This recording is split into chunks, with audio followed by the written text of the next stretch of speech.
never drank coffee regularly or ever. I've had sips enough to let me know that is not a flavor.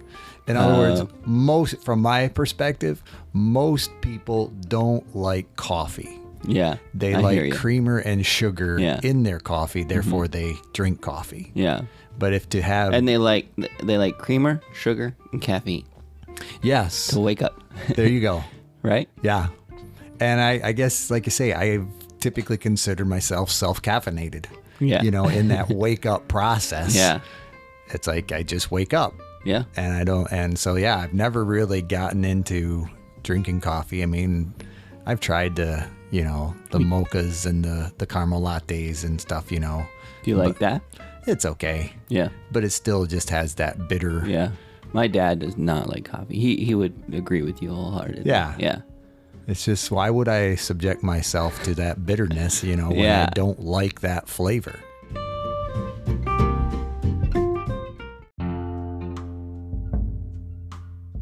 Welcome to How I See It with me, Mark Pratt, and Justin Sternberg. This is a podcast that works to counter cultural polarization through thoughtful conversations.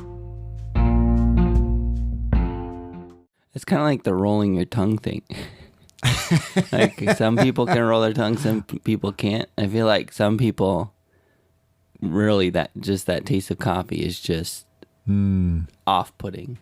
Yeah. And others, it's complementary to their cream and sugar, and others, it's because desirable. I wouldn't even necessarily waste my money on coffee ice cream. Yeah. Because it's just, why would you choose a bitter ice cream? Yeah, I hear you. That kind of thing. Yeah. So that's my take on coffee. Yeah. But my dad would agree. I don't translate the taste of coffee as bitter anymore. Like that's I probably long gone. Yeah. And I think that's just from drinking, Sure. whatever.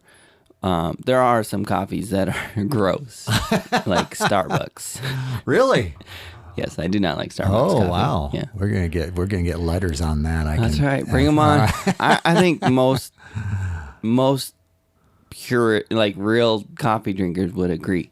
They're like mixed drinks, right? Like they're fancy drinks. Most people like those. I mean, it's hard not to like that much sugar. Okay. I like those drinks. I'm just saying, like they're pure coffee. Okay. Wow. Yeah, I don't like, and I know a lot of people also don't like it, but also some people do, and that's okay. Yeah. And I think I'm not a big fan of just plain sugar either. When I see like to have to put a tablespoon of just granulated sugar in something reminds me of a kid when I had to put 2 tablespoons of sugar on Cheerios to kind of make them palatable, like the rest of the cereals out there. But I've stepped away from that, I guess. Yeah. Yep. Yeah, there's also something to be said for caffeine, of course, too, which, I think a lot of people like the caffeine. People could say I'm in denial, and that's fine. I've never felt the effects of caffeine very much. And in fact, if I drink too much caffeine, sometimes I'll get sleepy. You know what I mean? Okay. Adverse. Yeah, and then also it will... No, hang on now.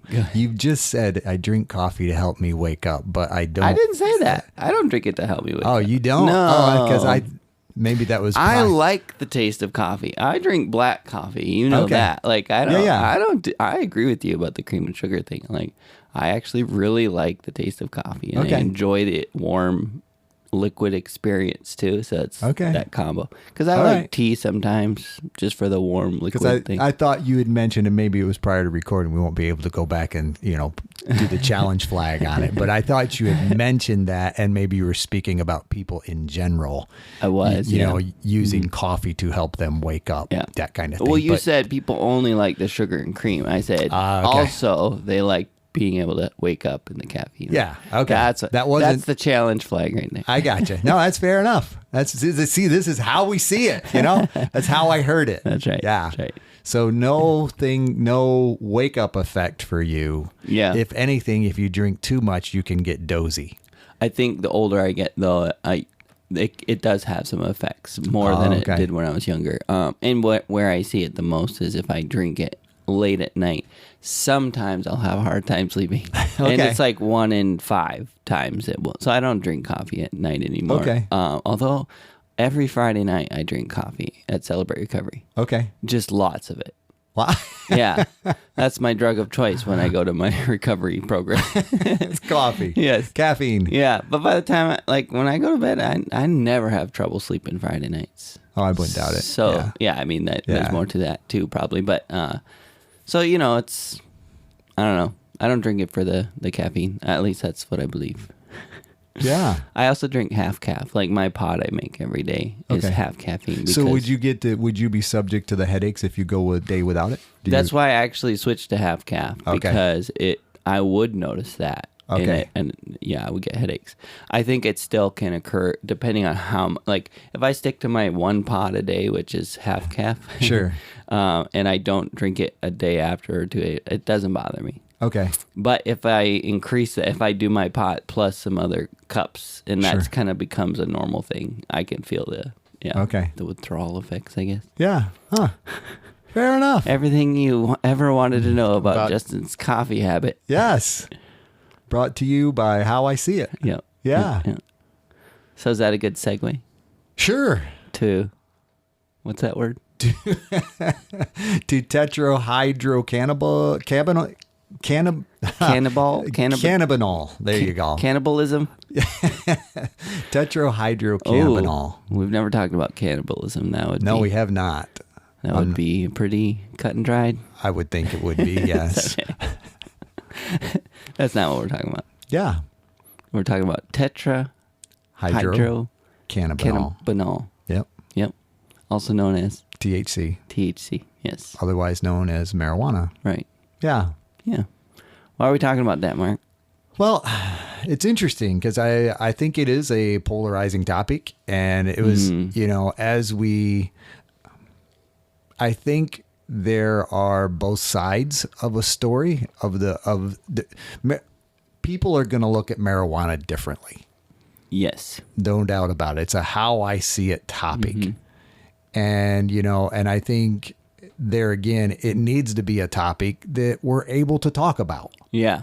And I think that's why we're talking about it. Not that you and I are going to necessarily be on any opposing sides of the fence type thing, but yet at the same time, I'm going to try. So also, I 100% agree with everything you said. I wrote down some statistics from some of these articles we were reading. Okay, just because because it kind of makes the point for me. Sure. That I want to make, which is, so some of those statistics are more than 1 in 3 Americans live in states where it's legal to smoke pot recreationally. Sure. 538 reports. Over 60% of adults say both medical and recreational marijuana use should be legal according to Pew. Additional 31% are okay with legalizing just medical use. Let's see, there's another one here. Cannabis marijuana is the world's most commonly used illicit drug. Polls suggest that 1 in 8 U.S. adults smoke, and more than 40% of them have tried the drug at some point in their lifetime. A majority of states allow some form of medical marijuana use, and 9 states and Washington, D.C. have now legalized recreational use. So for me, the answer to the question of why are we talking about this is because a lot of people are... It's a topic. It's a topic, yeah. No it's doubt. A real thing. People are people around you are using it or actively involved in the culture. No doubt. Whether we're talking about it or not, right? And so that's, for me, kind of the thing that we kind of just have to pull our heads out of the sand a little bit and just talk about this subject that is very much a real thing for a large chunk of people in your life. No doubt. That makes, does that make sense? Makes perfect sense. And it's interesting because I'm sure, and granted, our range of listenership based on an age group, we're not necessarily going to be hitting, that really older group. But my sense is, that older group is definitely going to have a different viewpoint on marijuana than some of our younger group. And I'm not saying that's wrong. I'm just saying even in my lifetime, in other words, I know that my kids or people know who to go to in their vicinity to be able to purchase marijuana today. And that was something that I never knew about, for me at that same age. You follow me? It wasn't even something that, I'm sure if I wanted to ask certain people, I could have found it, but it wasn't like something that I knew exactly who to go to. Yeah. And, and even, and here again, maybe a little, what do you call it? Disclaimer. I am not an addictions counselor. Okay. I'm just going to put that disclaimer in there, but I definitely work with people. I've definitely seen how, the effects of marijuana tend to affect some of my clients. You follow me? Yeah. So some of what I speak about, I'm going to, bring from some personal experience, but that disclaimer there to say, I'm not an addictions counselor, but I think I see what you're describing, in my office in that process of more and more people are and I just had a couple that I was working with last night, who he is very much, if you will, it comes out of the ground. It's good. Yes. Perspective. Oh yes. Yes. That's not uncommon. Yeah, exactly. Yeah. And I think, that's part of that growing, part of that 60% that we see, and I think, legalization versus decriminalization are, two other, words that kind of get thrown in there. But most of the time when we're talking about states, we're talking about legalization, and therefore it becomes public access at that point. Yeah. And all that to say, I just don't feel like most Christian cultures or whatever have addressed this topic well enough, No, yeah. Because as the states open up and the legality, it's like we no longer can depend on legality informing our morality, which interestingly enough, one of the pastors at our church just spoke on addiction a little bit this last week, and he talked about this stuff too. So no doubt. But yeah, that same concept, like I think churches, in some ways leaned on that a little too much to just say, well, it's illegal, so there's your answer. And I mean, we can debate the merits of where morality and legality, sit in terms of whether you should obey the law, that kind of thing. That's not really what this episode's about. This is more about the conversation and saying, sure, right. And I thought when Jeremy, gave his, I thought it was definitely an interesting, the pastor who spoke on this, he definitely brought up a good point as far as in Scripture where sorcery is used. That's where we get in the Greek, that's where we get our word pharmacy, pharmakeia. There's a Greek word for that. I think it was pharmakeia, yeah. But, that's where the basis of that word was. And I did look into that a little more. I found where, he had kind of found that. And it had more to do with the combination of like witchcraft, spells, and drugs, these things that tend to alter a person's being, if you will. That was where that word, it's not just witchcraft, which I appreciate his point. It does include that aspect of drugs and things that alter the individual. Yeah. So, that being said, I'm going to recognize for me personally, and I think I conclude biblically speaking, things that alter who we are, the Bible is against. Those things, Bible tells us not to be intoxicated. In other words, especially holds leadership, in a high example of that, from the Kings, in Proverbs, more, and that definitely, more in regards to alcohol at times, when we're talking about, but when we think about that, that aspect of, I think the Bible is very clear, that we're not to be out of control of our bodies in an intoxicated form. Yeah. So I think, that is something, that we can address, in this process. And I think it can come, I would hear someone who can basically, and I'm drawing a little connection here. I can hear someone who would basically say, okay, It's legalized in my state. I'm gonna go there. It's legalized in my state, and therefore the line is drawn. The connection is drawn between alcohol and marijuana. So if I can legally consume alcohol, which the Bible talks about as well, I'm drawing this connection to where as long as I'm not going above this line of intoxication, it should be okay for me. Right. Based on that similarity to alcohol. So, I mean, and I think you and I fall in the same place of, there's not an inherently evil plant or chemical, right? I hear you. Right. I would dare say all things, God has given us all things for life and godliness. Yeah. That kind of thing. I think all plants have a purpose. And granted, when I think of poppy and opium and, it's like, okay, I can understand, it's I guess in some ways I'll look at that as scripture refers to money.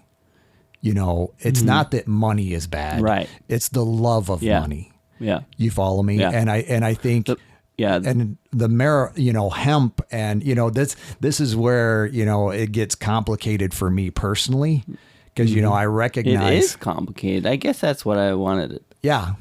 Because I'm recognizing that there was a whole hemp industry, if you will, that was basically coincided with the cotton industry. But because of the effects of marijuana and these other things, hemp fell aside. In other words, it's lost its share of the market at much at the same time as prohibition from my perspective, but that doesn't mean that, hemp, marijuana, that corded part of it isn't just as viable as cotton. You follow me?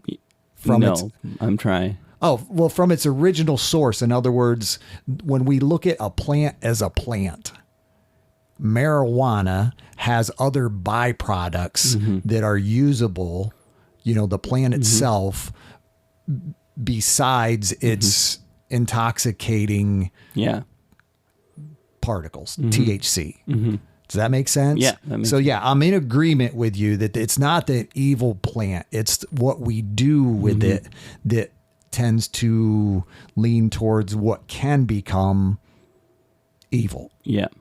Does that make sense? Yeah. There's another verse, as we're talking about verses, there's another verse about not being enslaved, like, sure, avoid anything that will enslave you, and so I think that might be to me, one of the more relevant scriptures in regards to anything that's addictive, whether it's alcohol or marijuana or whatever, is the enslaving is very problematic. And then, like you said, the intoxication is very problematic. Both of those things, by nature, are not easy to delineate, to draw a clear line to say this is when you're drunk and this is when you're not. Exactly. This is when you're enslaved. This is when you're not. Yep. Right. Yep. Yeah. One of the articles we read was by John Piper. I read a couple by him. And his perspectives kind of shifted in many ways. It was a little hard to pin down what he was saying, but one of the things he said very clearly was that we're not meant to live by rules. We're meant to live by the Spirit. Sure. And I love that because that's if there's anything I wanted to be heard out of this episode, it'd be like, listen to the Spirit. And another thing I appreciated about that specific article, we tend to think, it's like there's this, and I think there is maybe onslaught is too strong a word, but when we think about states and legalization, I'll quite often hear, well, North Carolina won't be long, before, but in that process, I think having the conversations is also beneficial because, he was in that article, he mentioned how Utah had actually, there were individuals in the state of Utah, religious individuals, if I may say so, church affiliated individuals, who basically fought to make sure that Utah wasn't one of those states that legalized marijuana. Mm-hmm. So I think, that's another advantage to having these conversations. And, even in what I was looking at it, it was funny to kind of recognize. Yeah, I like researching. I like reading articles, but it's like I'm always calling into question where a source comes from. Yeah. You follow me? That's why I like reading so many and from different, because you kind of get a sense of where you are in the middle of all these voices, and you can because it was funny. I wanted to kind of see a lot of the art. I looked into Colorado, as a part of that beginning of the industry, if you will, and there was a ton of stuff based on 2014. When it really came out, and they were talking about, the aspects of how it was supposed to be this wonderful thing and generate, tax dollars and, that, and it really never met that goal. And it was funny. I hadn't heard about this before, but, we hear about, people who are anti, cattle or anti because of the water usage and all that. And it was interesting because when Colorado first did that, they recognized that there was a ton of individuals who started growing at home.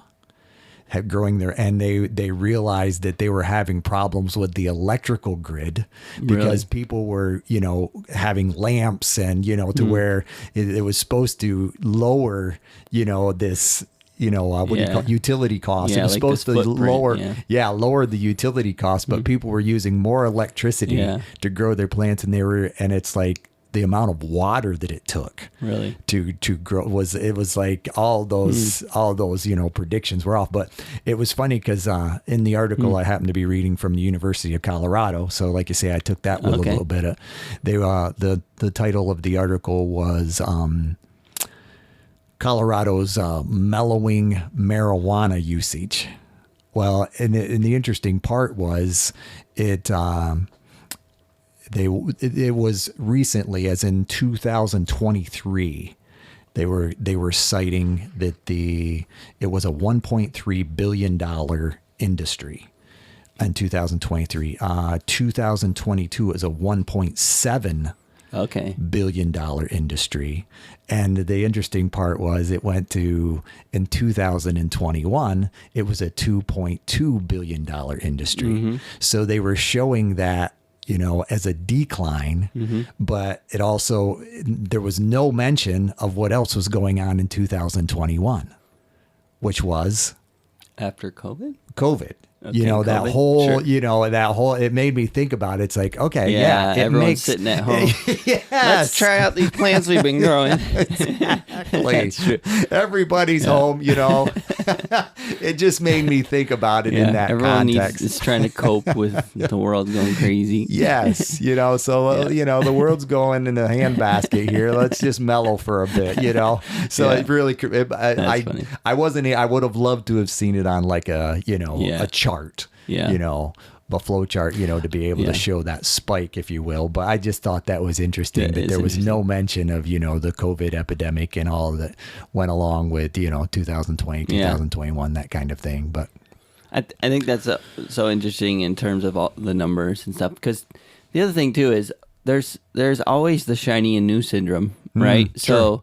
So, the whole state turning and growing them themselves and all that, just kind of the impact that wasn't anticipated was, to me, I think partly easily explained by that shiny and new and like, I've never done marijuana my whole life, but now it's legal. Let's do this right. Let's grow a plant. Let's, whatever. I don't know. I could see how you anticipate just the normal usage that's currently happening, but now it's being used through a legal channel. Sure. And I think that's, obviously not what happened, it sounds like. But I also don't think that that's not necessarily a sustainable arc, if that makes sense. Sure. I think you'll get some people who are now like, this is their thing, they're addicted, whatever, maybe addicted, maybe not, but it's their thing. But I also think there would be a lot of people who just go back to life, like you said. They have to go back to work. They have to whatever. Yeah. a lot of the science, the math, the numbers, the stats around marijuana is just so limited because of the illegal nature of it for so long that there wasn't as much science being done about it. There wasn't as much statistics being done about it, you know? Sure. So it's interesting to even read some of these articles and say, we're starting these randomized trials and, you know, they've been started, but like we need years and years before we can kind of trust the data. Sure. So that's also interesting to me, considering how long this plant's been used for. Yes. It's like, what have you guys been doing? Like, why didn't you start studying this a long time ago? No, I hear you. That's surprising to me that there's not nearly as many studies on it. Well, I think in some ways it was part of that stigma. You know, we're not going to study an illegal drug necessarily. Who, you know, and maybe access too, like access to people who are willing to, you know, access to the drug itself. Just access in general would be very. Now we have states that are basically conducting their own, you know, case study, if you will. Yeah.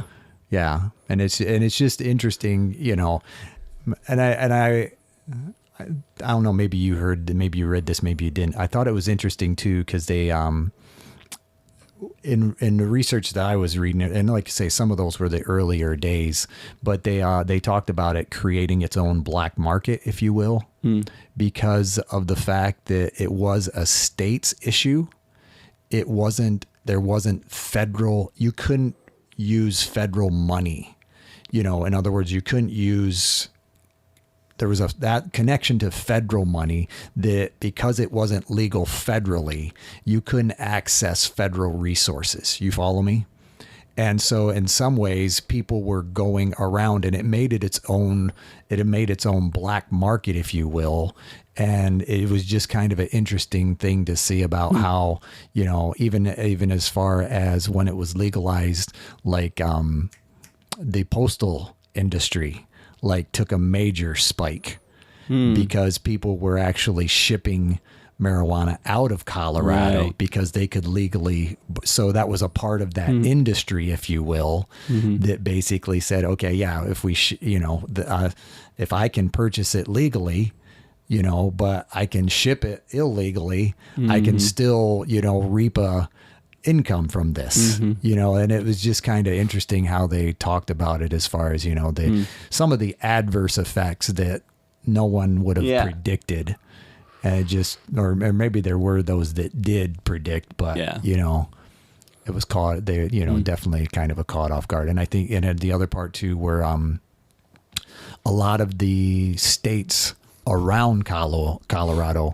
well, I don't even think Colorado itself was prepared from an addictions type, you know, be it mental health dynamic, and the states around them were definitely kind of flooded, you know, with this dynamic of addictions counseling now. Really? They really had a, you know, as we look at it, you know, and I mean, granted, these are some of the things that kind of go in the back of my mind, you know, when I'm, you know, talking with a 22-year-old college student that basically says, hey, you know, this is just something I'm going to do for the next 2 years. And, you know, and yet I realize that can be arrogance, you know, on that part, you know, to be able to say, yeah, I can cut this out whenever I want to, but currently this is how I wrap up the end of every day. Yeah. You know, that kind of thing. And it's, you know, it's like, that's the part that, you know, and the more I see,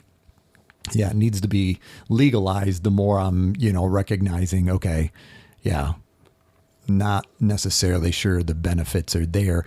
Not saying I minimize what the chemical, you know, is able to do for those who struggle with pain. Yeah. You follow me? That was another part, I think, of the Piper articles, you know, that basically said, you know, there are, you know, medicinal, you know, values to this that help people with pain. And yet, you know, a lot of the industry, if you will, isn't regulated from a medical standpoint. Right. You follow me? It's more recreational in its usage by far. Yeah. Yeah. I guess for me, like, so I drink coffee every day, you know, and caffeine is my drug of choice. It's definitely a drug. It's definitely mind altering. Sure. Right? Sugar itself. Yep. So there's a continuum, as always, in most of our conversations of what addiction looks like and the impacts it has on your life. Sure. And I'm going to say, like, I'm probably the most ignorant person about marijuana that I know. I got you. I don't know the negative impacts. I don't know I mean, I've done reading, obviously. Sure. I can see that. But, like, I know a lot of people like you who do it regularly, and they seem normal. Do what? Like you smoke marijuana? You're not referring to me doing marijuana regularly. Do you? I don't know. Probably not. A lot of people like you who do it regularly, so that's where. No, I know a lot of people like you know a lot of people. I know a lot of people like Mark who do it regularly. Exactly. That's funny. That's not what I was saying, in case you But no, I appreciate it. I appreciate it. Clarify. I guess my question is, like, I don't believe coffee's wrong. I believe, just like anything, if you're enslaved to it, it's wrong. You should address that. You should listen to the Holy Spirit. Say, hey, chill out on the coffee. Switch to half calf, maybe. Sure. Chump. Chump. That was what I heard. Yeah, was that what you heard? Yeah. Well, not chump, but maybe chump. I can't remember. God refer to us as a chump? Lovingly. Okay, lovingly, that's fair enough. A little pat on the top of the back of the head. Come on, chump. That there you go. Okay. I think sometimes God operates in that way. His spirit's personal to us. Yes. Yes. And anyway, and alcohol's another one, right? Where it's like, we just discussed that on Sunday. There's no clear, scriptures that say do not drink alcohol, and people who say Jesus turned water into grape juice are just, I believe in denial. I think it was legit alcohol. I think there's a reason the party dude said this is the best I've ever had. Yep. That kind of thing. It wasn't because this is really good grape juice. Exactly. Wow. Yeah. Most people save the good grape juice for the end when everybody's had enough grape juice. No, everyone's intoxicated, so they save the worst for last. That's the reality of it not being grape juice. Yeah. Yes. Yeah. It's a little silly to go grape juice, but that's what I grew up on, right? Yeah. It was grape juice, and we just put that denial, mask on, saying it's grape juice.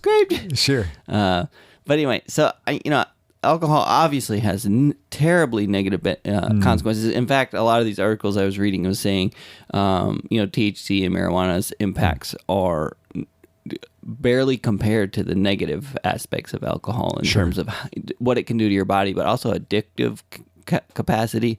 I gotcha. And also impacts to culture, or the culture, that kind of thing.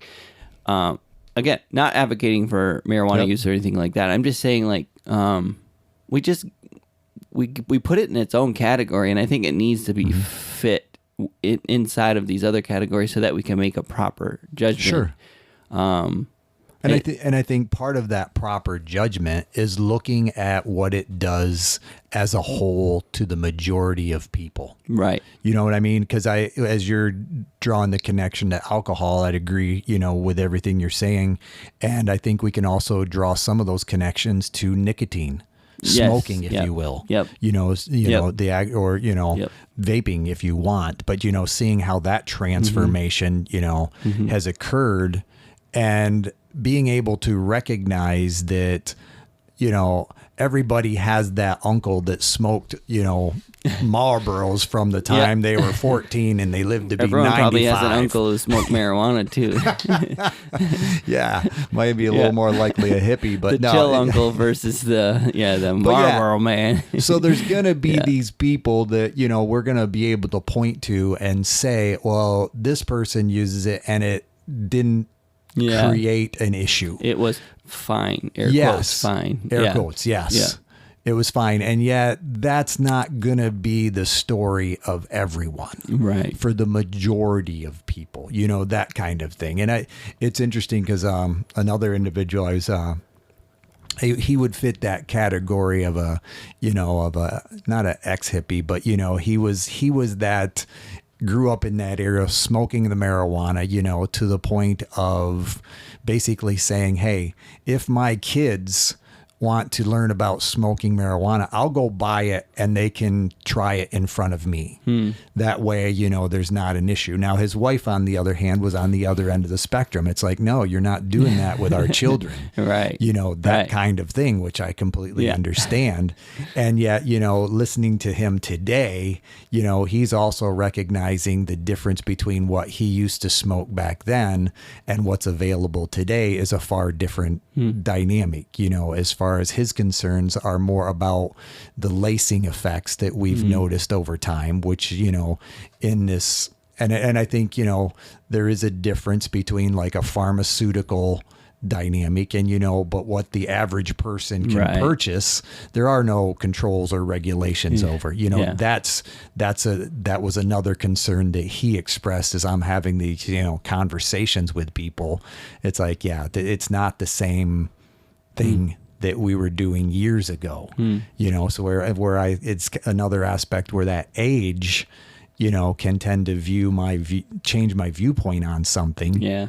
It's like, I did live through that era and, and I probably did smoke too much, but yet at the same time, I'm not sure I have the same, he was willing to admit, I don't have the same view today that I did back then when I was raising our children.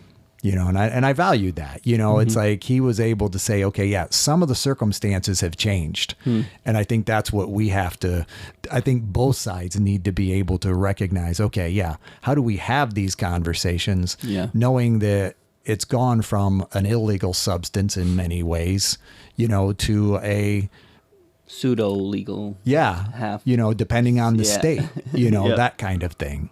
So being able to have the conversation. Yeah. And it's not even fully legal in the sense that it's not federally legal. Sure. Exactly. It's a state issue. Also very interesting to me as I read these. It's like, how does that, where do those lines fall? And I think, obviously the federal side of things has chosen to let the states override stand, right? Yeah. And I think overall that's a good thing because of states' rights and the way that the country is made. But it's just very interesting. But I definitely, I think that's the struggle for me. Again, not because I want to go out and smoke marijuana, but just like this conversation is like, well, I hear what people are saying about it's bad for you. It can have these negative impacts. I also hear people say it has these potential positive impacts. I also hear the medical side, right? And so for me, I kind of separate the medical side completely over to that side and say that to me is fine, because if we're going to prescribe Vicodin to people, we also should have the option to prescribe medical marijuana.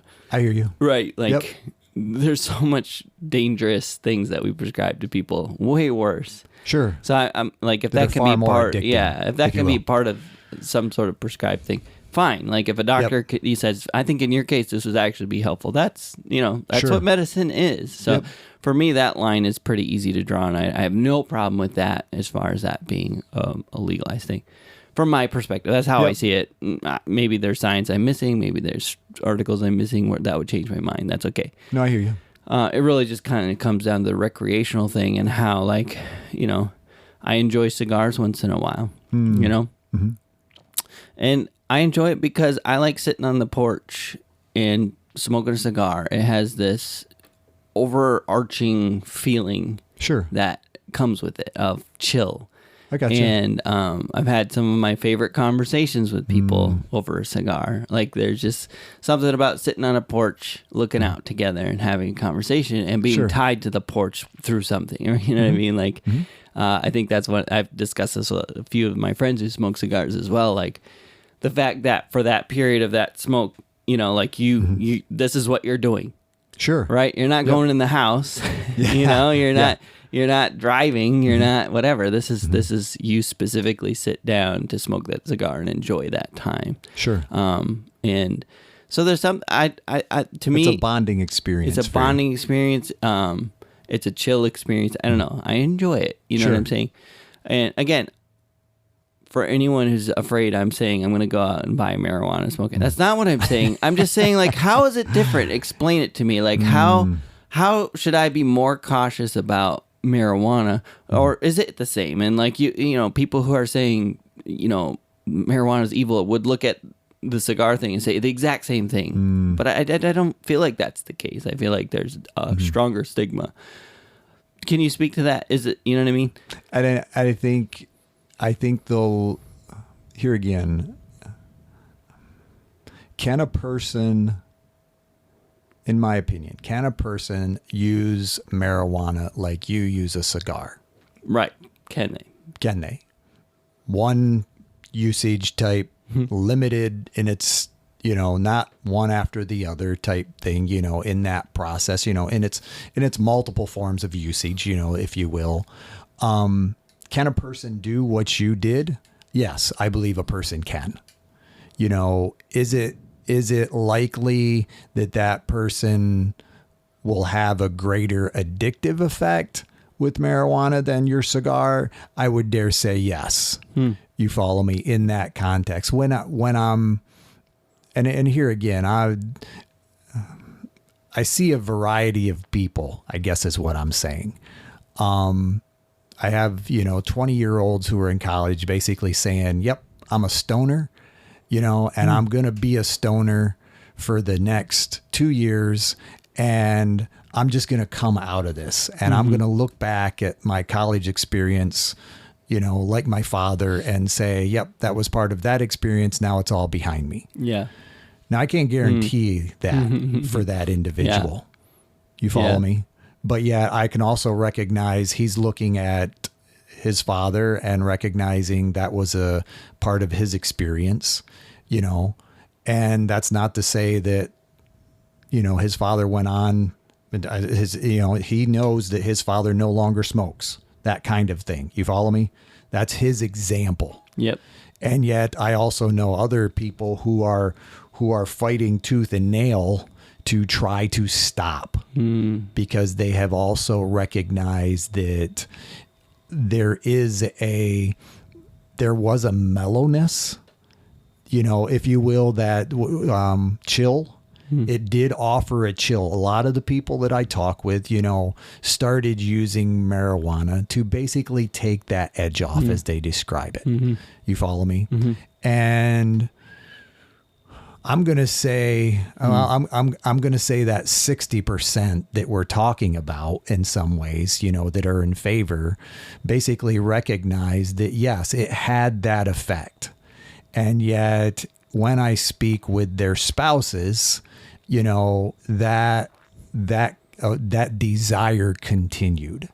So now they do need to use it more to have the effect. You follow me? That's just the reality of it. And, you know, here again, I'm saying that's, I'll say 2/3.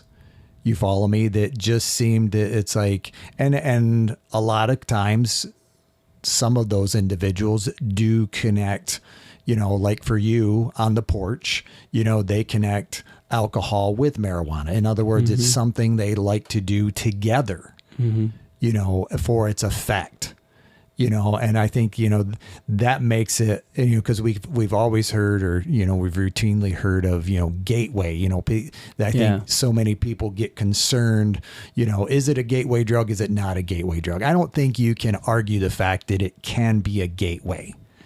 You follow me? Oh yeah, absolutely. I mean, that's just like alcohol can be, just like smoking anything. Right. You know, so to say that it's but not definitely, a gateway, I would say even more so because of its illegal nature.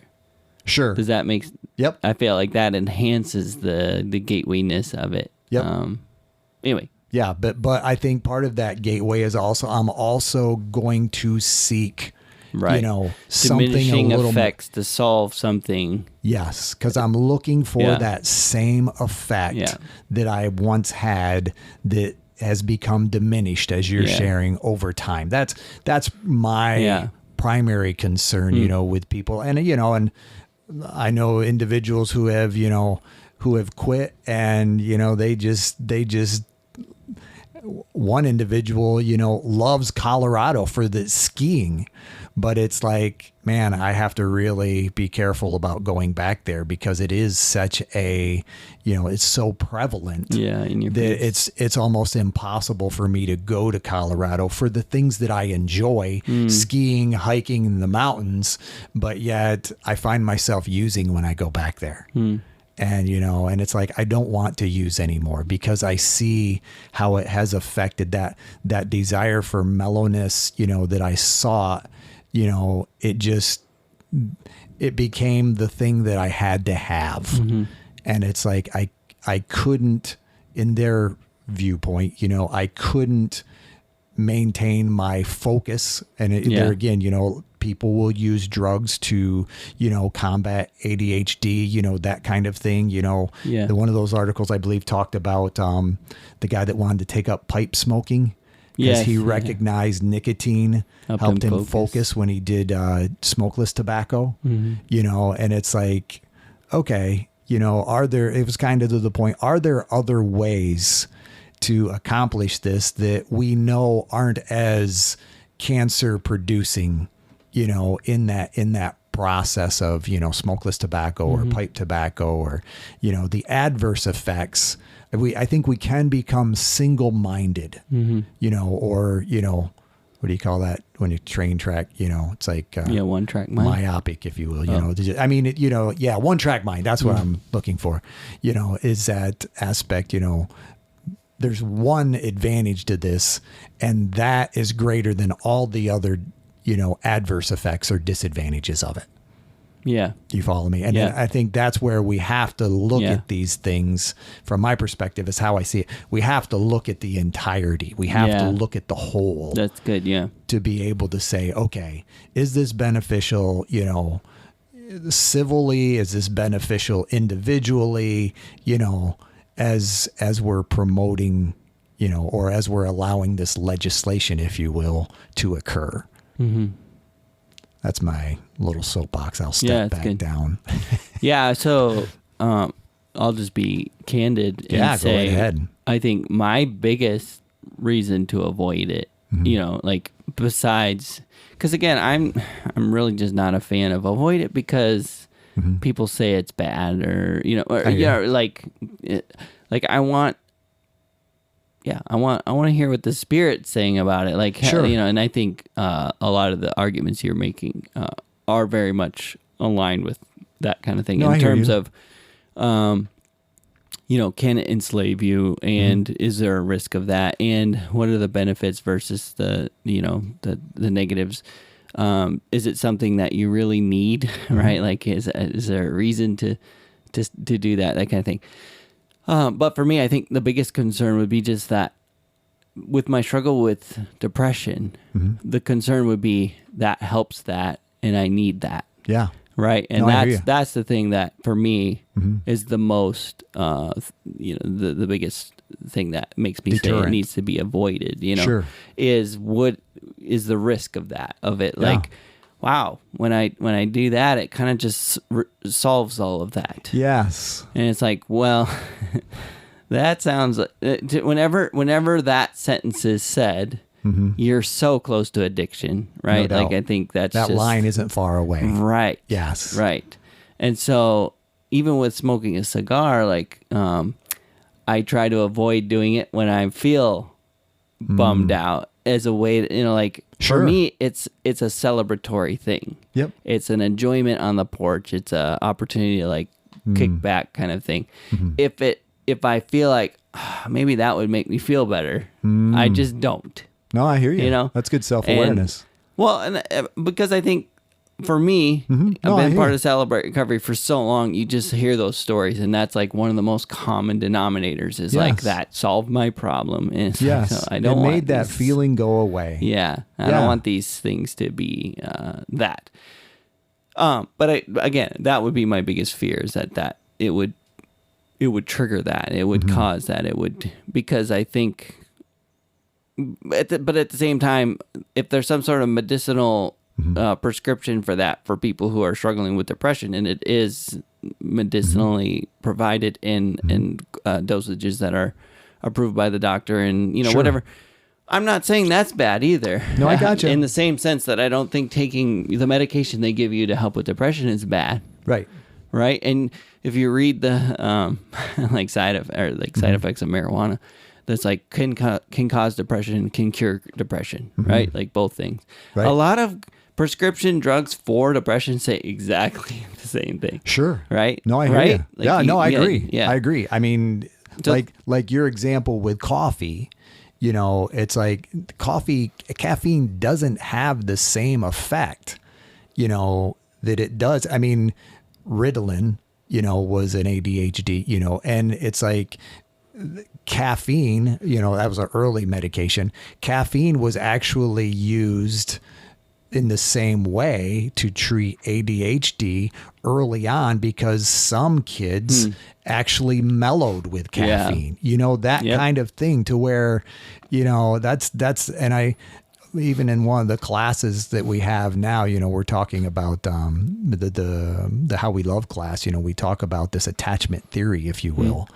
And, and I had one, she's actually, I believe, a nurse practitioner, a PA, and she was saying, well, how do you fix this attachment dynamic, and it's like, he said, and her next words were, because I know you can't do it with a pill, because my industry has tried, and it's like, we try, and yes, medication works in some cases for some things, but there are some things that, medication doesn't necessarily cure. And, and let alone how it alters the individual, to beyond. And here again, I'm not anti-medication. Right. Don't get me, but we have to be able to recognize that we can't say this is a one size fits all perspective, a cure-all, like you're saying, to be able to make it go away.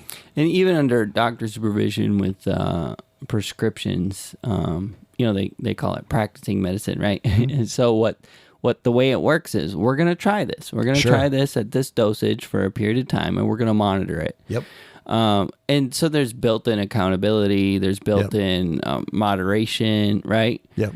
And then in some cases, they'll up the dosage, they'll lower the dosage, they'll change to a different prescription depending on how it's impacting you. Yeah. So like, the good doctors are doing that, right? I hear you. And the bad doctors who don't have time are saying, well, just up it a little bit, it should be fine, and like, but yeah, I think there's the key component there is moderation and accountability. Sure. Right. And I think that's a key component to living a Christian life. Sure. It's moderation, self-control, and accountability. Well, self-control comes through moderation and accountability. Sure. I feel like, self-control is a fruit of the Spirit. And I think sometimes we think of it as something that's a single person effort. Like self-control is something I have to do myself to get better at controlling myself, and I don't see it that way. It's my job to do that. Right. As someone who's been involved in a recovery ministry for years and years and years and years. Sure.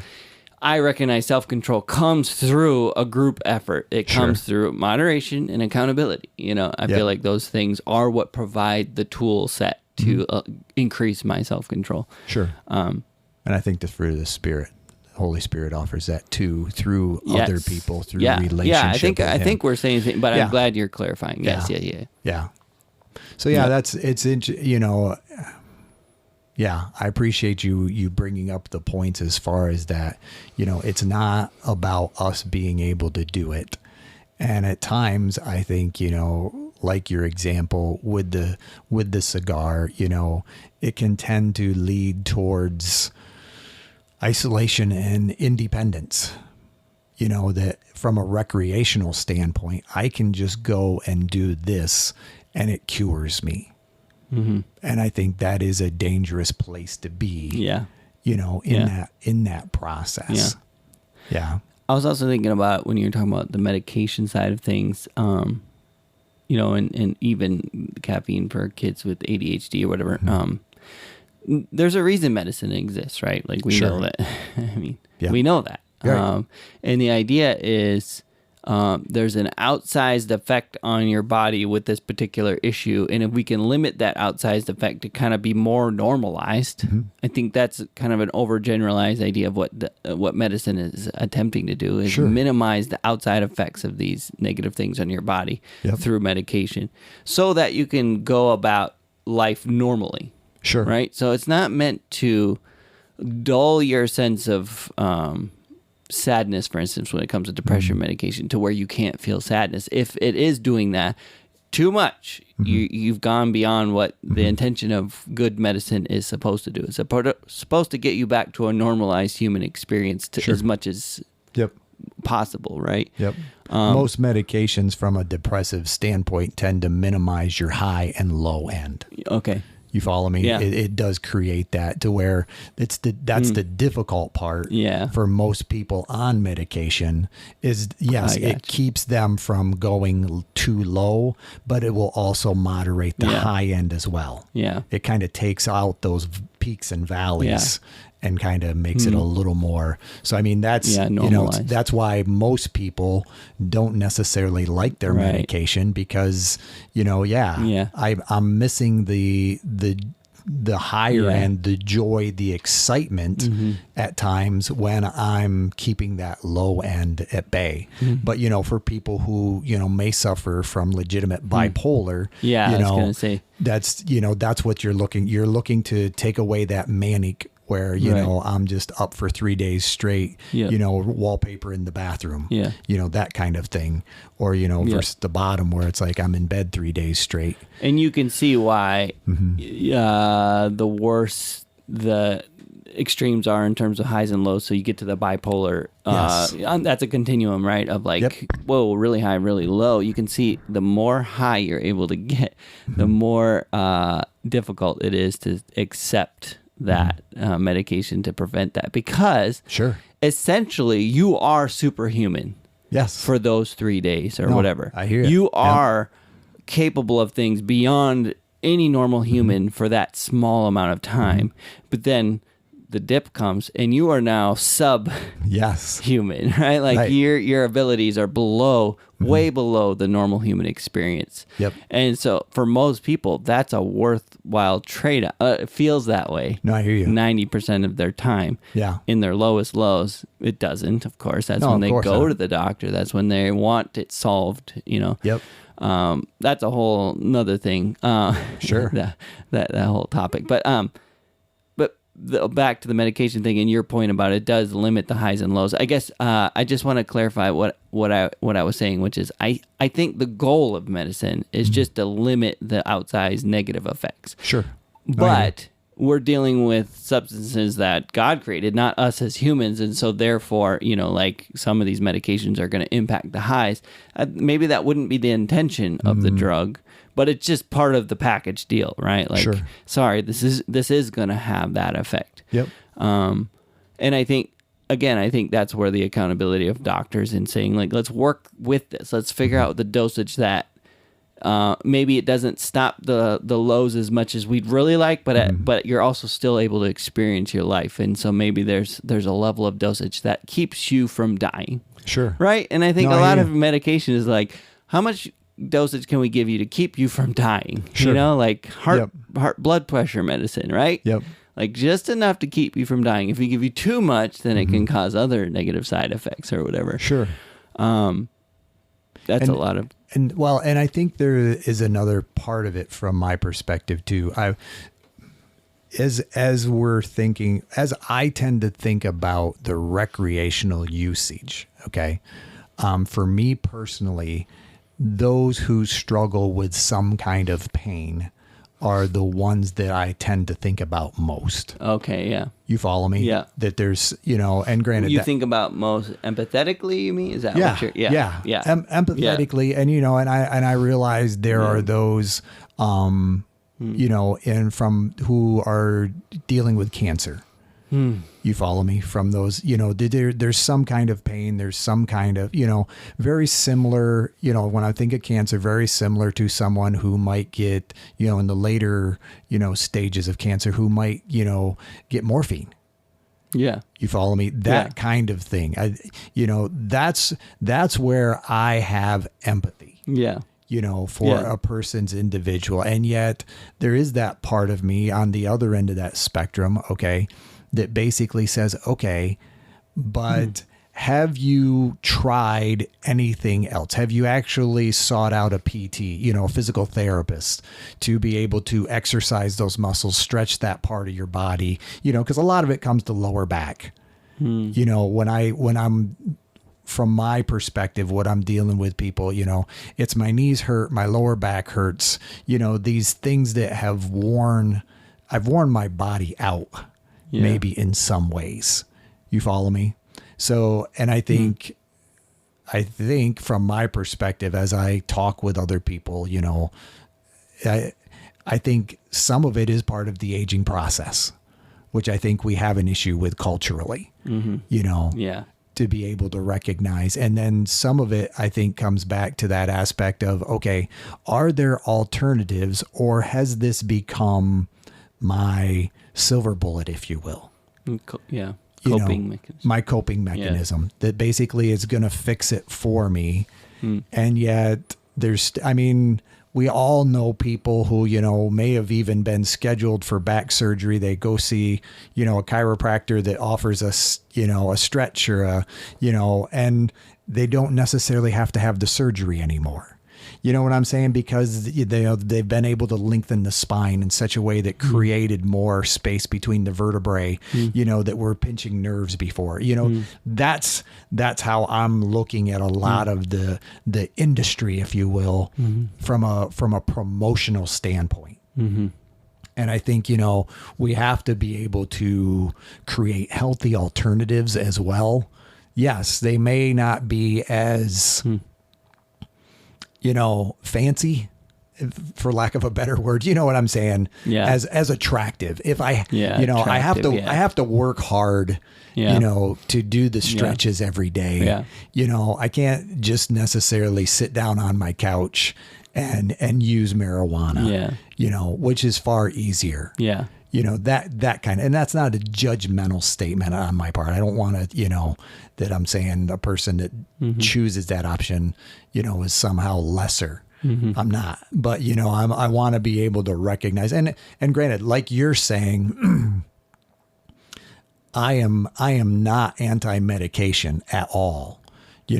But I am to a point where I would say, yes, medication with therapy is a better option. Yeah. Because if I can learn some skills, if I can, get some abilities that, with journaling or something else to help me process these things. And I think, another complete topic, but I think a lot of the health issues we have to deal with the way we, process emotion. Yeah. There's definitely connections there, that, and here again, I'm not going down that rabbit trail. I'm pulling back. We got lots of them.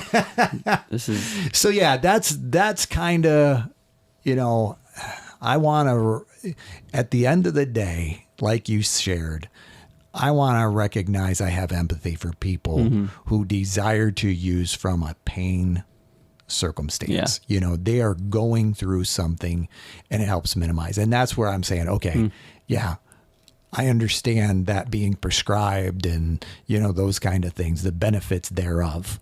And yet, that is more towards the medicinal, a little further away from the recreational. And that's where my concerns become, is when we self-medicate, that's a dangerous thing to do in any shape or form from my perspective. I agree. I think it's